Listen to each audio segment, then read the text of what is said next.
விஜயை கண்டு தங்களுக்கு பயம் இல்லை என்றும் சீமானை நாங்கள் ஒரு பொருட்டாக நினைக்கவில்லை எனவும் இளைஞர் காங்கிரஸ் மாநில தலைவர் லெனின் பிரசாத் தெரிவித்துள்ளார். கரூரில் செய்தியாளர்களிடம் பேசிய அவர், விஜய் முன்னணி நடிகர் என்பதால் இளைஞர் பட்டாளம் அவரை தேடி செல்கிறது என்றும் அதனால் அவரை கண்டு எங்களுக்கு பயமில்லை எனவும் தெரிவித்தார்.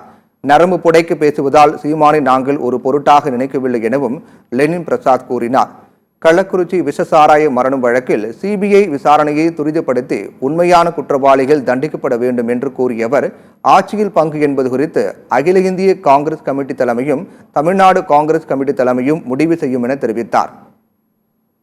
சீமானை பத்தி நாங்க கண்டுக்கணும்னு அவசியமே கிடையாது. அவர் எப்போதும் பேசிட்டே இருப்பாரு, எங்க டவர் சைடு பேசுவாரு, எங்க டவர் சைடு எங்க டவர் போய் படத்துக்கு எடுத்தா வாங்கிட்டு அவர் போயிடுவார். அதனால சீமானை பத்தி எங்களுக்கு எந்த கவலையும் கிடையாது. விஜய் பொறுத்தவரை முன்னாடியே சொல்லிட்டேன், அவருக்கு இப்ப இல்ல, அவர் நடிகராக இருக்கின்ற காலத்திலிருந்து அவர் ரசிகர் மன்ற பல வருஷமும் வச்சிருக்காரு.